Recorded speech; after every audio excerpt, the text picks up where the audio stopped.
You ever see something so wrong it makes your teeth hurt? It was August in Larker.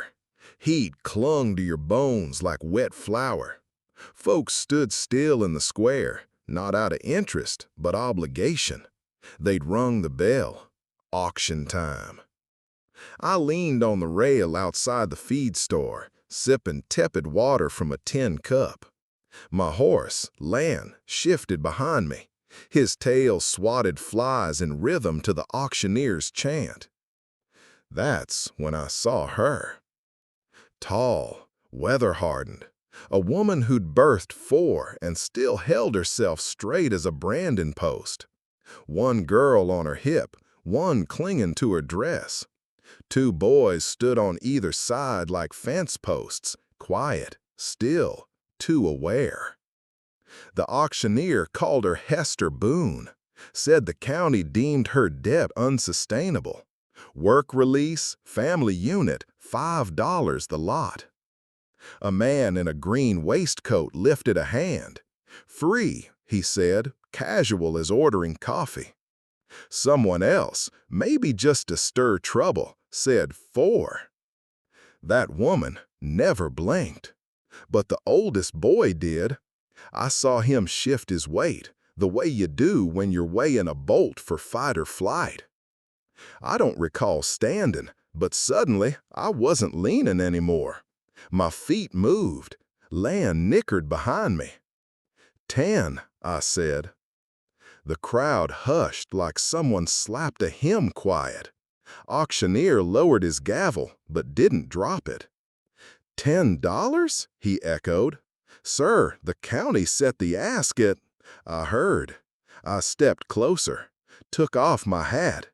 10. Clean, no debt strings, cash. Hester's jaw didn't move, but her eyes did. Narrowed, sharp, suspicious. No one else bid. The gavel came down like a mercy bell. Sold to Tobias Brand. I walked to the block, real slow. Hot wind lifted Hester's skirt hem just enough to show bruises the color of dusk along her ankle. She didn't flinch, didn't move. I raised my hand, not to her, but the boy. Name, I asked. He looked to her. She gave a nod so slight you'd miss it if you hadn't been in battle once. Ezra, the boy said, stepping off the block and taking my hand. Grip like rope. Meant it. I helped his sister down, then the younger brother. Last, Hester. She didn't want help, didn't ask for it. Took the steps like a soldier. The baby still clung to her side. I didn't say much. Words can get in the way of truth. We walked past the crowd. Some cleared a path. Others stared like I'd spat in their soup. One man muttered, "That's a mistake you just bought." I turned just enough to let my eyes meet his. Not in challenge, just enough to say I'd remember. We reached Lan. I hitched the pack tighter. Ezra helped the smaller boy mount up behind me. Still, Hester hadn't spoken, just watched, measured. When I turned to her, she met my eyes for the first time. "Where to?" she asked. Not fearful, just needing facts. I pointed west. Cabin past the alder line. Stream runs cold. You'll need to build out for 5. She didn't nod, didn't thank me. She just shifted the baby's weight and said, "Then let's go." I led the way. Ezra walking beside the horse, his hand near the reins. Hester never looked back at the platform. But I did. The sun hit it hard, turning the boards near white, like bones. And I knew that place would rot slow unless someone tore it down. "Home," I said, more to myself than them. Hester heard. Her back didn't move, but the child on her hip said, "What's that?" And Hester whispered back, "We'll see." I led the way, Ezra walking beside the horse, his hand near the reins. Hester never looked back at the platform, but I did. The sun hit it hard, turning the boards near white, like bones. And I knew that place would rot slow unless someone tore it down. Home, I said, more to myself than them. Hester heard. Her back didn't move, but the child on her hip said, "What's that?" And Hester whispered back, "We'll see." I led the way, Ezra walking beside the horse, his hand near the reins. Hester never looked back at the platform, but I did. The sun hit it hard, turning the boards near white, like bones. And I knew that place would rot slow unless someone tore it down.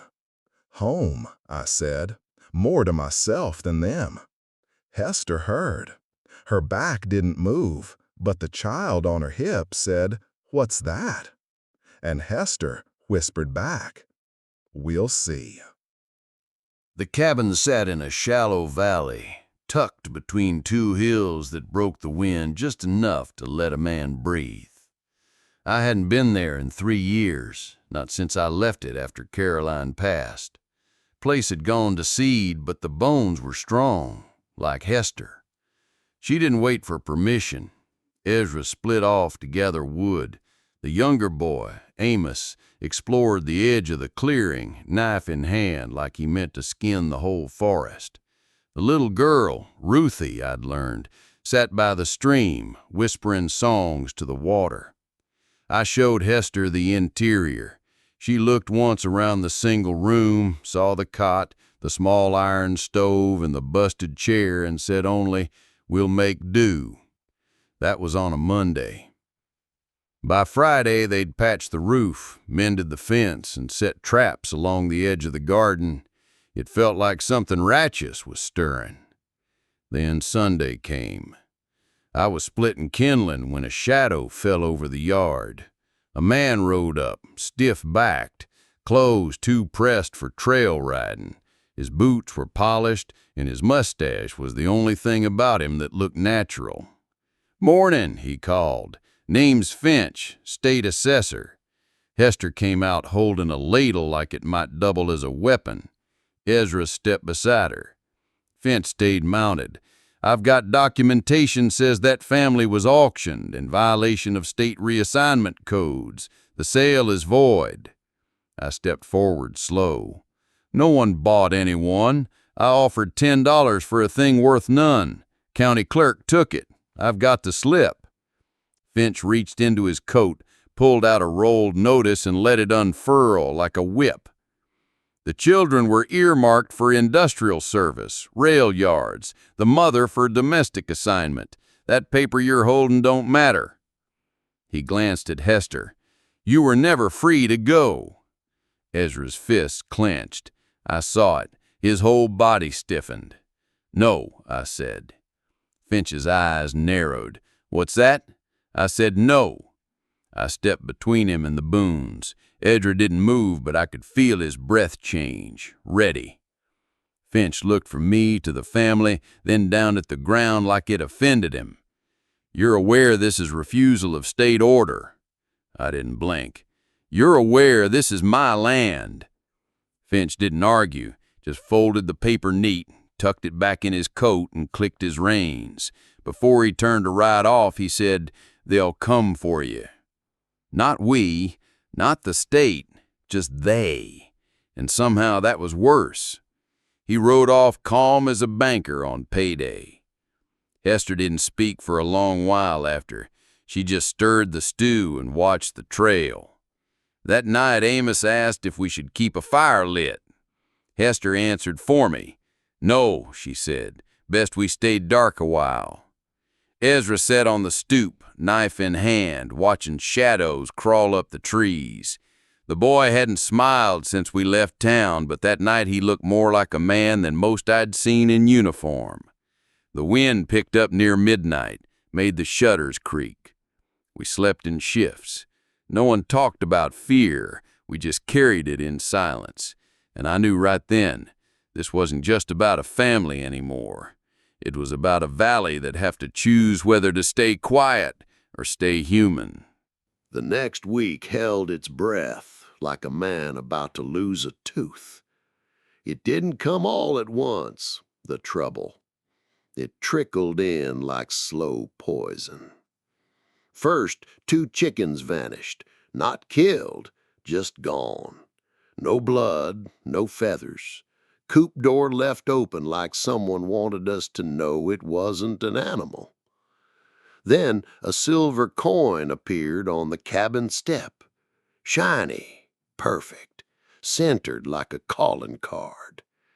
Ezra picked it up, turned it in his hand, then buried it under a stone by the stream.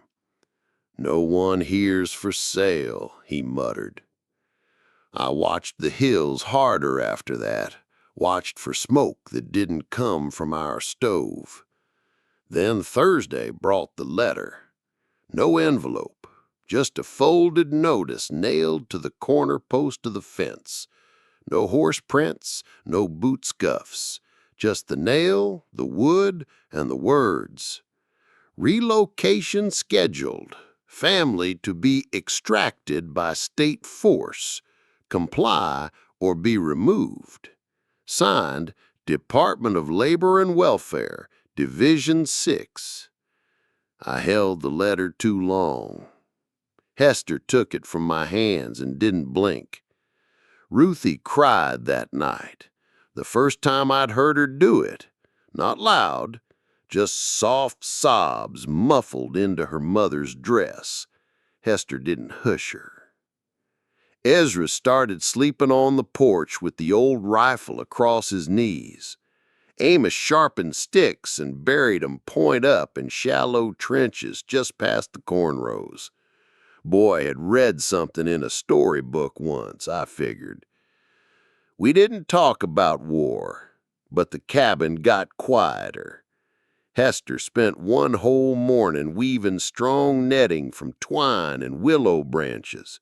Didn't say why, didn't need to. That evening, I sat with Ezra on the porch. "You think they'll come at night?" he asked. No, they'll want the fear to last." He nodded, then leaned the rifle against the post and looked out toward the hills. "I ain't ever shot a man. Don't mean you can't defend your people." He didn't answer, just picked up the rifle again and checked the chamber. I told the family the next morning we could leave if they wanted. Hide up river, there's a burned-out smuggler's trail past Nellis Ridge near the old copper line. Hester shook her head. "We don't run anymore." Then she looked at Ruthie, wiping flour across her cheek. "We stay, even if it breaks us." I said nothing, but I understood. That evening smoke rose from the Parker farm 2 ridges east. Orange plumes, fire too strong for cooking. We rode out at dawn. Nothing left but char and blackened beams. No one found Parker's body, just his dog, throat slit clean and laid on the doorstep like a message. Ezra turned to me, jaw clenched. "They're warning us." "No," I said, "they're warning themselves. We're not them." But in truth, I wasn't sure. Not about them. Not about us. Not anymore. They came on a Thursday. The air had that stillness that feels like holding your breath before a punch. Birds stopped singing. Even the creek ran quiet, like it knew to listen. We spotted the riders from the south path, a narrow column of 4 men on horseback, led by a silver-buttoned bastard I recognized before I saw his face. Wheelwright. Clean boots, gray vest, gloves without a speck of dust. He wasn't military. He was worse. Contract enforcement. Paid just enough to follow orders, not enough to care who bled from 'em. Ezra was first to the gate, rifle in hand, steady. Wayride halted 20 feet out. He smiled like a man in church who never read the Bible. "I'm here for the family," he said, loud enough for the hills to hear. "No fuss, no fire." Amos stood behind the fence with 2 sharpened sticks tucked into his belt like bayonets. "You bring paper?" I asked, stepping up beside Ezra. "You bring mandate." He nodded toward the 3 behind him who dismounted and spread out slow, hands resting too close to pistols. "Last chance, Mr. Brand. Step aside." "No." He chuckled, shook his head. "You really want to bleed for 4 miles that ain't yours?" That's when Ruthie walked out from the cabin, barefoot, holding the family Bible to her chest like a shield. She said nothing, just stood there, eyes locked on Wayride. He glanced at her, and that smile dropped a touch. "You don't belong here," he said, softer now. And that's when the shot rang out. Not from us, from them. It cracked through the air and caught the corner of the chicken coop. Deliberate miss, but a warning all the same. Ezra dropped to a knee, leveled the rifle, and shouted, "One more step." Amos yelled something primal and charged the fence line with his sticks raised. Didn't matter if they were weapons, he meant it like they were. Wayride's man hesitated. They hadn't expected resistance, not from a woman and children. Tobias Brand had. I lifted the shotgun from my shoulder and stepped forward till I stood 10 feet from Wayride. "This land holds what's mine and what's theirs. You want it, you bleed for it."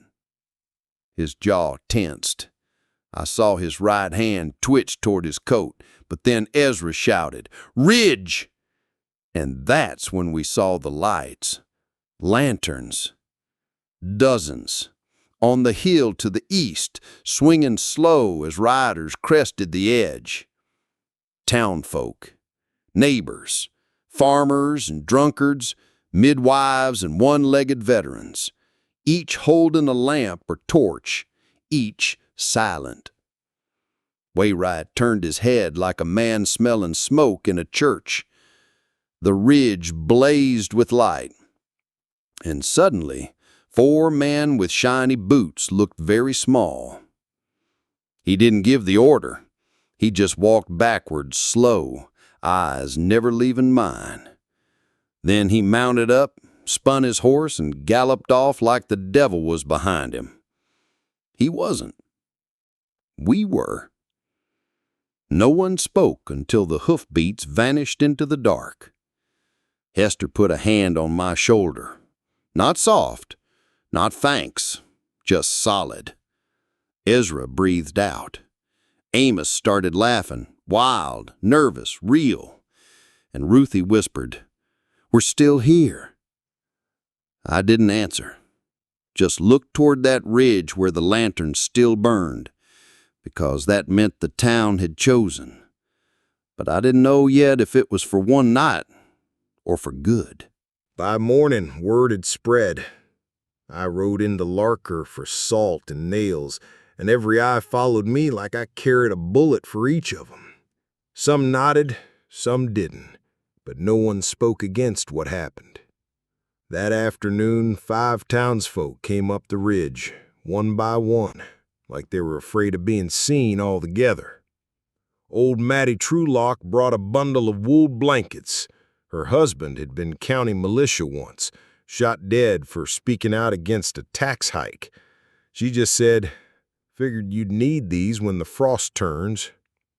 Next was Jed Carter, brought a jug of lamp oil and a bent box of bullets. "We were wrong," he muttered, not meeting my eyes. "About them. About you." He left quick. 2 more came that evening, Rosalie from the laundry and the barkeep with one eye. They didn't say anything, just sat for supper like they'd always been welcome. By the weekend, it was clear. Larker was no longer neutral. But the state wasn't done. A rider came hard up the trail, dust blooming behind him like smoke. His name was Albie, rail clerk with a limp and more courage than teeth. Handed me a folded document, still warm from his coat. Notice of Federal Reinforcement Deployment, September 30th. Not county, not state, federal. That meant trained men, better guns, real consequences. Ezra read the paper over my shoulder, didn't flinch. They gonna kill us? Not if they think we'll kill back, I said. That night, the barn filled with voices. Neighbors, old men, women with canes, boys too young to shave, all packed shoulder to shoulder in the hayloft, heat rising like a furnace. I didn't speak first. Ezra did. He stood on a crate, holding the letter. "They say they're coming for us," he said, loud enough to still the rustle of hay. "But we ain't property. We're people, and this land don't belong to paper. It belongs to hands that work it, feet that bleed on it. We're not asking for a fight. We're asking for a chance." He looked at me, then at Hester. Then he added, "They come for one, they come for all." That echo caught in the room, repeated like a hymn, low at first, then louder. "They come for one, they come for all." I'd never heard Larker sound like that. Not in church, not at war, not at a wedding. Hester didn't cry.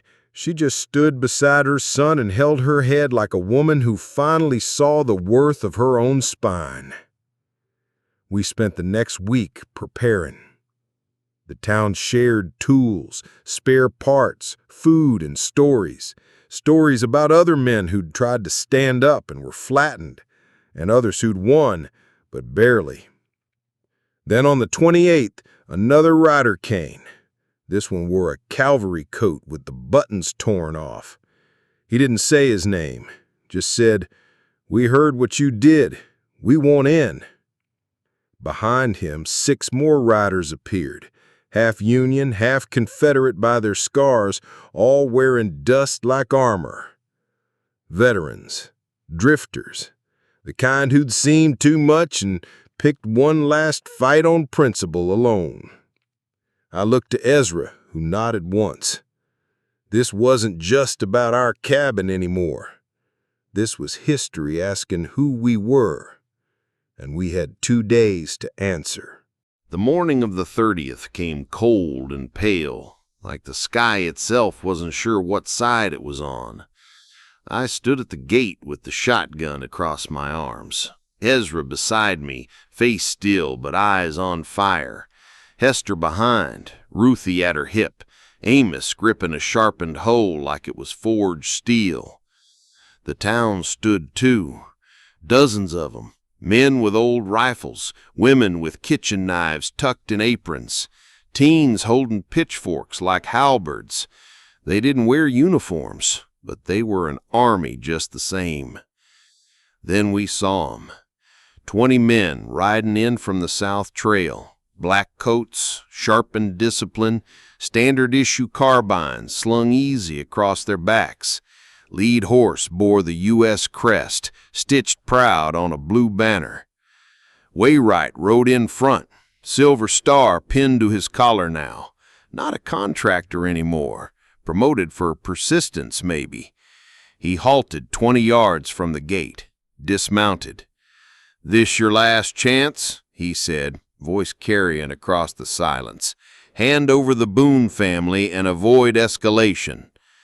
No one moved, not even Ruthie, who stared at him like he was a snake in church. Waywright glanced at me. "Brand, you're harboring wards of the state, obstructing enforcement." I looked at Ezra, then at Hester. "No," I said, We're protecting neighbors." He gave a signal with 2 fingers, rifles raised behind him. Ezra tensed, Amos crouched low. And that's when it happened. A horn sounded, long and low from the north ridge. Wainwright froze. From behind our cabin, over the alder line, rode another wave, at least 15. No uniforms, no banner, but they came sharp in formation, led by the same grizzled rider who'd come days earlier. The veterans had returned. They flanked wide, cutting off retreat, and they were not alone. Behind them came farmers, cooks, town blacksmiths, even a preacher with a broken cross tucked into his belt.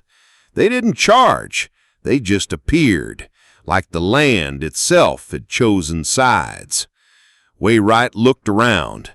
20 state men, 50 townsfolk, 15 hard-ridden ghosts from past wars, and 1 quiet boy named Ezra, standing straight with a rifle in his hands and the full weight of right behind him. Wainwright took a breath, held it, then dropped his hand. The soldiers hesitated, but then one, an older sergeant, lowered his weapon first, then another and another. In 20 heartbeats, every rifle pointed to the dirt. Wainwright stood alone. He looked at me with eyes like a man watching his own name get carved off a tombstone. He said, "I'll be back." I said, "No, you won't."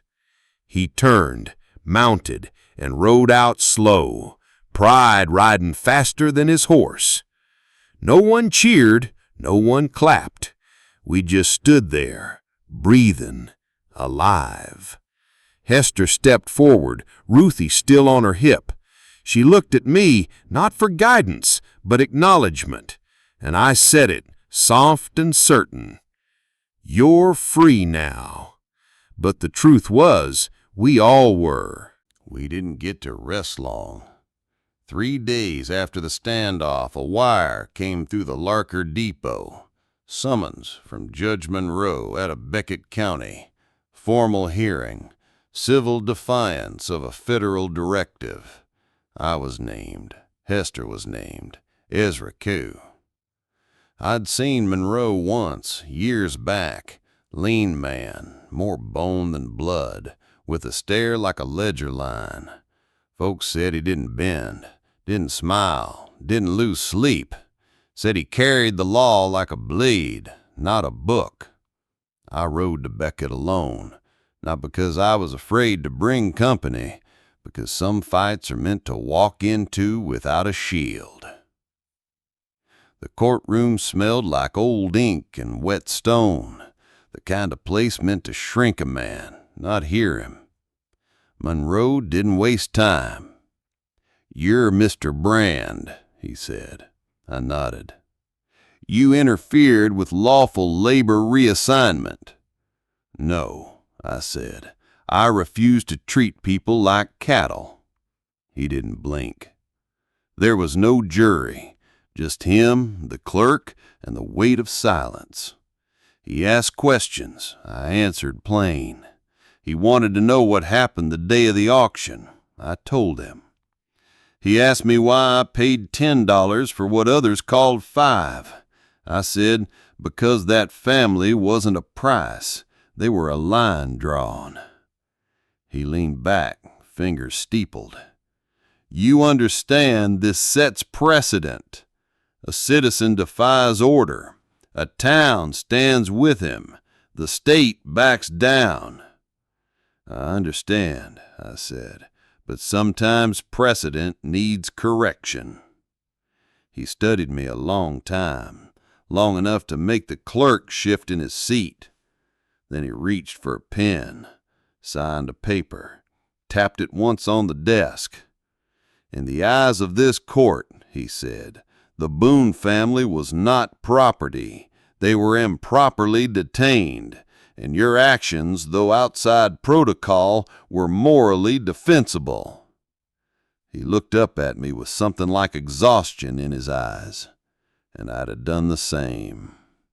I didn't smile, didn't thank him, just nodded once. He slid the paper toward the clerk, seal it, and send word to Lurker. The brand claim is legitimate. The boons are free. I rode back with that deed folded in my coat, heavy as a bullet. When I returned, Hester was on the porch, shelling peas. Ezra stood, rake in hand, as if he'd been watching the trail all day. I didn't say a word, just pulled the deed from my coat and held it out. Not to Hester, not to Ruthie, to Ezra. He took it with both hands, didn't smile, didn't cry, just nodded like a man signing for his own life. That night the town lit lanterns again, not for defense, for joy. It wasn't loud, no speeches, no songs, just light, as if the valley wanted to remember how peace looked when it finally arrived. Time passed, not like a storm, like a thaw, quiet, patient, unstoppable. The Boone family stayed on the land, didn't just survive it, shaped it. Amos built a smokehouse from pine logs. Ruthie grew wildflowers taller than her.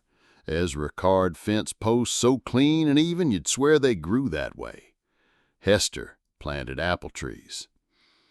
She never said why, but when the first bloom came in spring, she stood under it for a long time, not moving, hands folded in front of her like prayer.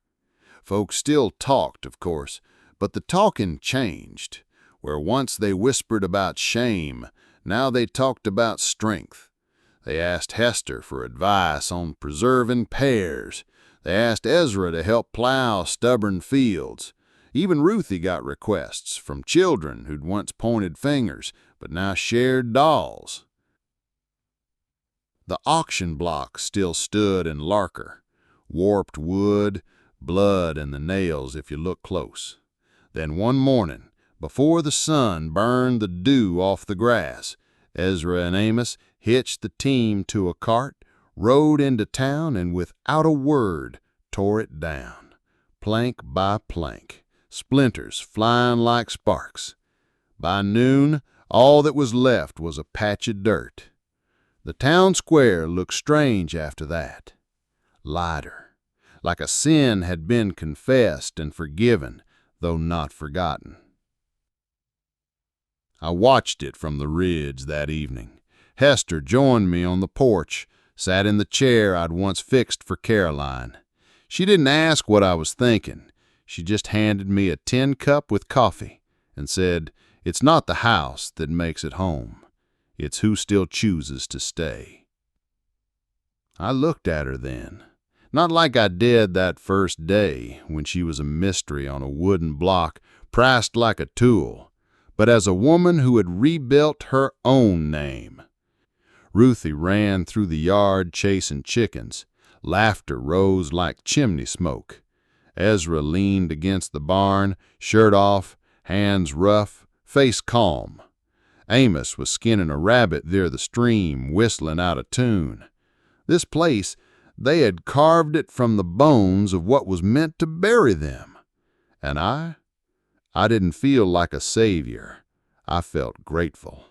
For the noise in the yard, for the smell of baking bread, for the porch that held both grief and new stories. We didn't win because we fought back. We won because we stayed. And in that stand, we built something the law couldn't reach. A life